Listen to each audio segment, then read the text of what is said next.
The Lord be with you. And with your spirit. A reading from the Holy Gospel according to Luke. Glory to you, O Lord. Jesus appointed 72 other disciples, whom he sent ahead of him in pairs to every town and place he intended to visit. And he said to them, "The harvest is abundant, but the laborers are few. So ask the master of the harvest to send out laborers for his harvest. Go on your way. Behold, I am sending you like lambs among wolves. Carry no money bag, no sack, no sandals, and greet no one along the way. Into whatever house you enter, first say, 'Peace to this household.' If a peaceful person lives there, your peace will rest on him. If not, it will return to you. Stay in the house and eat and drink what is offered to you, for the laborer deserves his payment. Do not move about from one house to another. And whatever town you enter, and they welcome you, eat what they set before you, cure the sick in it, and say to them, 'The kingdom of God is at hand for you.' Whatever town you enter and they do not receive you, go out into the streets and say, 'The dust of your own town that clings to our feet, even that we shake off against you.' You know this. The kingdom of God is at hand, and I tell you, it will be more tolerable for Sodom on that day than for that town." The Gospel of the Lord. Praise to you, Lord Jesus Christ.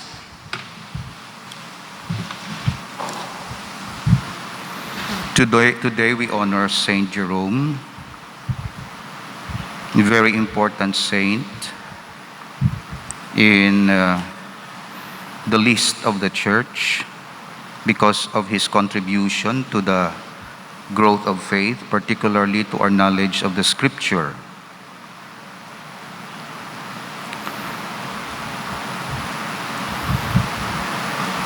Patron of archaeologists, Bible scholars, patron of librarians and libraries, because places have patron also, patron of school children and of students, and is also considered as patron of translators. He was born in Dalmatia, Jerome, in the year 345 to 420, was baptized in Rome while taking his classical courses, so adult baptism, not infant baptism. He then studied under the best masters in foreign cities, so well-traveled, well-educated. But the church had need of this extraordinarily gifted man, so extraordinarily gifted. He must be a genius, so to say. Jerome heard and obeyed the divine call, made a vow of celibacy. Celibacy is non-marriage, so did not marry. And withdrew for 4 years to a hermitage in Syrian desert. So he separated himself from the world and then confined himself to a hermitage in the desert of Syria. The Holy Father soon summoned Jerome to Rome. I think the Holy Father was his relative, and entrusted him with the enormous task of revising the Latin Bible. Imagine, we have the Bible, the Old Testament, and it's in Greek, so to say, or in Hebrew, the New Testament. So Jerome was tasked to translate it in Latin. This work, the translation to Latin, which took 30 years to complete. Imagine 30 years. is the Vulgate version of the Scriptures. He also wrote many other works, mostly commentaries on the books of the Bible.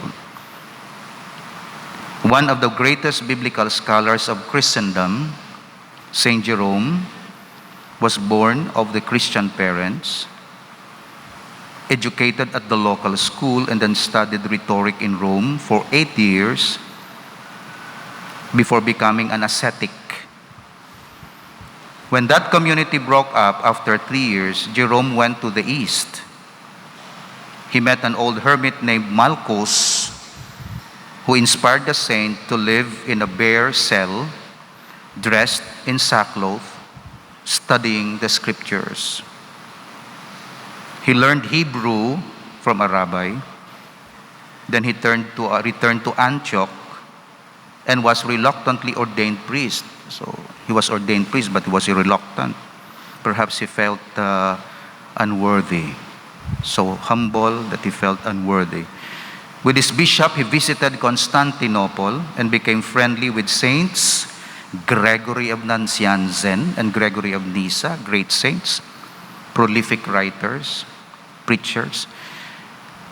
So kung may maestro kasi my God, genius ka, tapos maestro mo mga masters, ano nagid ang imo alam? Kaysa may mga alam mga estudyante, pigaw maestro. Nagamango estudyante. So dapat estudyante alam man ang maestro. Karon kung nagatudlo sa aton kabataan, mga manguers, di ano ang tabo sa kabataan. Komentaryo ko lang niya. Kibalan ninyo, ako ka-experiensya ko, why ko nag-discredit sa maestra, akon maestra best gito ya, Ma'am Serbano, Ma'am Sapalaran, Ma'am Serag. Grade 1, grade 2 ko. So, grabe gini si Ma'am Serbano to, magsulat. Ma'am Sapalaran, grade 2 ako. So, grade 6 ako, si Ma'am Serag, napatay na to. Nami, gini ya. Galing kinintrahan sang politika. Tapos ang nagasululod nga mga teacher, hindi ang number 1, ito ang loyal, nati number 27. Komentaryo ko lang na, balaan nyo na kung ano ng real. That's why kung ang politika magsulod, quality na gaano. Tani gamiton para magkuha sang quality. Nang ginagamit kong kaisa sa isa mga nami to domestic helper to sa Thailand. Titi kay antay ano da. Wala sila ya, imbes nga dito magtined, doon sila sa mga Cavite, kag mga ano. So ang quality sang education nagpigaw. Si Jane Jerome tanawa bala, o sino ang maestro ya. Hindi lango-lango, tanawa ko na nung na-achieve ya. Napagwa nilang best kay Saint Jerome, so to say. Munang kami nga mga teachers, kami nga mga professors, pagwao ng best sa kabataan. Nagabata ka man kung maestra ka mong birthing, intellectual. Hindi lang pasapayan, hindi kabalo kabataan. Pasungo lang, hambal nga wala nag-assist, hindi friendly. Mga nami, may mga nami akong kilala nga maestra, nami gid ya. Hindi tapos ang ila love sa kabataan. Magwa ang kabataan ng mga best. Nahimo ya tanan, kuis aga gasto pa siya sang iya kwarta. Basta magnami lang kabataan. Si Mr. Serato to sang una, maestro ko, principal, sus. Gastuhan niyang kabataan. Drawing kag sige para magnami ka mo. Ti sa amon batch iya modesty aside, sa amon batch kay tiyang mga teachers to sa nagrami mo. Sus, ano gid ya? Achiever, so to say. Hindi tanan pero nagtaas ang desire mo bala to do better. Subong ako nablos, why? Why sila sang desire nga mag-knowledge na wala. Hindi lang sa maestra, environment naton. Pigaw gid ya. Bisan sa kami mga pari, sa mga seminarista, ay di taas ang desire to enjoy knowledge. Nagsaylo, imbis sa brain, nagsaylo sa baba, pagkaon, ang enjoy yan. Komentaryo ko lang, again, hindi tanan nga picture grim or black, kundi may mga light dira.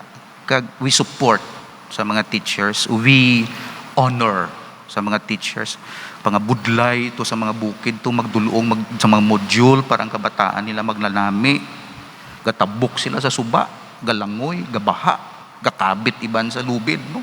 Basta maka cross lang kag madulong ang mga kinanglanon sang kabataan, nabisitahan ang kabataan kung kumusta na, mag-absent gani ginapangita kanami kuna muna may love for teaching and love for students. Amo ni natabo kay De Buenas si Saint Jerome, kay ang luwas nga may abilidad na siya, teacher yaya nami gid ya. So na-develop gid siya, na nami gid siya. And then here he met his dearest friends, personal secretary siya sang Pope. Here he met his dearest friends, a wealthy woman called Paula, and her daughter Eustochium, and another wealthy woman named Marcella. Here too he began his finest work. Commissioned by the Pope, he began to revise the Latin version of the Psalms and the New Testament with immense care and scholarship. Jerome eventually translated the whole Bible into the Latin version, which is known as the Vulgate. But when Damasus died, his enemies forced the saint to leave the Rome. Accompanied by Paula and Eustochium, so nagpalagyo sila, his enemies forced the saint to leave the Rome. Kaya tinapatay na si Pope Damasus, ginbuslan sa mga anti-Pope Damasus. Gin-exile si Jerome. Jerome went to Bethlehem. There he lived for 34 years till his death in 420. Building a monastery over which he presided and a convent headed first by Paula and after her death by Eustochium, the saint set up a hospice for the countless pilgrims to that place. His scholarship, his polemics, his letters often provoked anger and always stimulated those who read them. Controversial pero may mga statement niya, basta mga nami nga mga writers magplastar sa iya idea, galalain ang kontra. Siling yaho, Plato located the soul of man in the head, but Christ located the soul of man in the heart. So meaning to say, intellectual ya kay Plato, number one primacy, intellectual. Kay Christ ya moral. Ano ang aton nga mahimo para sa kay Saint Jerome? Of course, pangamamayo kita sa bulig, pero to honor him. Jerome have a violent temper and was very strong-willed. So strong ang iya personality, kag temperamental, dali siya mangakig. Amugin man na siguro ang mga, balaan nyo na, mga to perfectionist.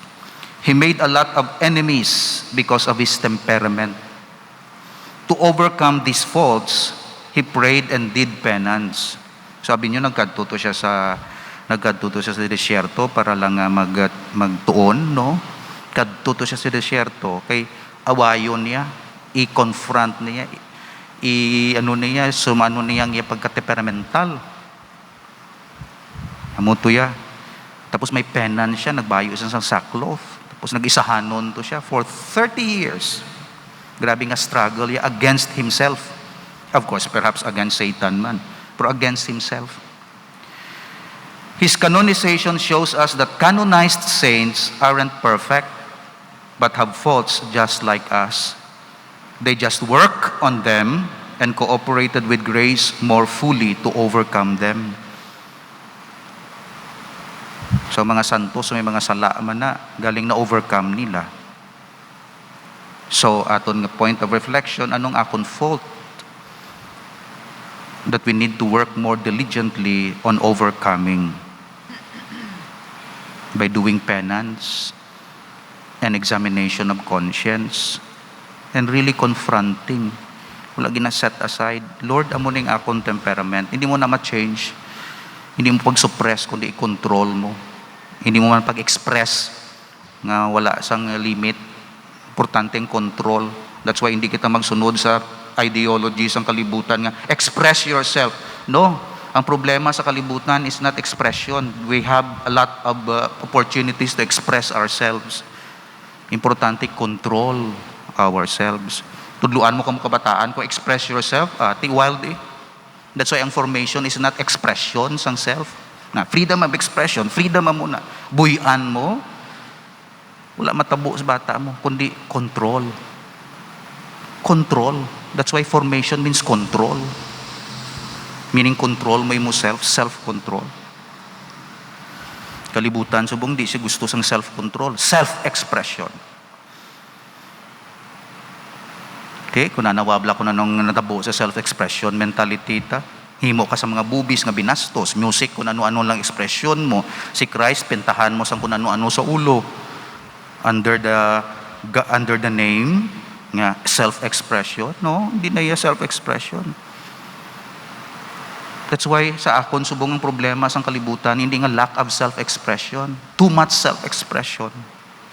Nga hindi ka nakabalo kung anong tuod, kanong limit. That's why sakto ni kay Saint Jerome, ako na the faults that we need to work more diligently on overcoming. Hindi mo kinanglan tudluan ng bata maghimo malain. Natural mahimo siya malain. Tudluan mo siya mahimo mayo. Ang ginatudlo ta maayo. Kaya ang malain ara duna mo. So pabayaan mo na, magwa ng malain ya bisan mo na pagtudluan. Tungod may malain na dira ang itudlo mo mayo. Karon kung itudlo mo pagin ng malain kag ipagwaon mo da, nagdugang nagid, nagdasig nagid ng malain sa kalibutan. That's why mo ng church, nami man ang self-expression. For first part lang na. Pero it's not everything. Kinanglan may self-control. Problema sa kalibutan para sa akon, hindi self-expression, kundi self-control. Kamu nang bal ni Saint Jerome. Saint Jerome was a wonderful spiritual director. Kapang direct siya, spiritual direction, especially for women. It is important to have a spiritual director to grow in spiritual life. So hindi lang teacher, spiritual director. Find out what a spiritual director can do for you, and then make some arrangements for one kung kinanglanon mo. Okay? Spiritual direction is very important. Di tanan nga tion makilala mo self mo, kundi ma-reveal mo kag ang spiritual director mag-guide sa imo. Nag-grow ang mga friends ni Jerome, spirituality, kay gina-direct ya. Spiritual direction. Kumusta ng status sa imo soul? Diin ka padulong? Anong imo struggle? Kumusta ng mga temperaments mo? How do you manage it? O ano subong ang imo mga spiritual readings? Ano ginabasa mo to feed your soul? Do you have spiritual readings? Kaya ang soul kinanglan man sang food. Karon kung puros ka lang hampang sa kalibutan, food mo ya, junk food, kalibutan, hindi ka mag-grow spiritually. O gabasa ka, o aring mga spiritual books, basaha ini, o amuning guide mo. Okay. That's why ako ya, may mo ng catechism. Ning catechism nga libruta. Anong kakabulig? Sunod, ang last point. The Bible was of utmost importance in Jerome's life and should be in ours. Make a point to read the Bible daily. Jerome was known to say that ignorance of scriptures is ignorance of Christ. Kaya ang scripture nag-reveal ang center sina si Christ. Di kung gusto mo makilala si Christ, wala ka basa Bible, di paano to abi? Nanglan basa ka Bible o mati? Para makilala mo pagid si Christ. So amo na ang aton nga points of reflection kag examination sa aton conscience sa feast ni Saint Jerome. Una, ano ang mga temperamento naton nga kinanglanon naton i-control kag hindi pag-express, i-form, kag hindi pag i-deform. Sunod, sino akong spiritual director? Diin ako gakuha sa akong spiritual direction. May food bala ako nga ginahatag sa akong soul. Sufficient na lang balang misa o kinanglan ko pagid may akong gid nga spiritual director. Sino available? Sino willing? Kag kung gusto ko spiritual direction, maging faithful ako sa directions, directives. Sunod sa Bible, muna kay St. Jerome, ibasa sang Bible o pamati. Himuang tanan nga may Bible sa application mo, sa room mo. May ara ka nga daily readings. Okay? Kaya muna, kayong purpose is to know Christ, to love Christ. And ignorance of the Bible is ignorance of Christ. So tunan ta na, pamatian ta. Buligan kita sa mga catechism books, ka mga writings sang saints. So we bless the apologetics, gatuon sila, deeper na iyang apologetics, explanation of the mystery of faith, struggle sila. Bisan mga retired teachers and mga professors na ni, wala sila nagakatak-an basta word of God. Kapangita sila sang tiyempo, namian pagin sila, ga-enjoy sila sa pagtuon parte sa Bible kapag parte kay Christ. Kay naanad sila ngang ila food is the word of God. And they want to share it sa iban para mag-enjoy man ang iban sang ila gina-enjoyan. Amen. Lord, from the rising of the sun to its setting, your name is worthy of all praise. Let our prayer come like incense before you. May the lifting up of our hands be as an offering acceptable to you. Through Christ our Lord. Amen.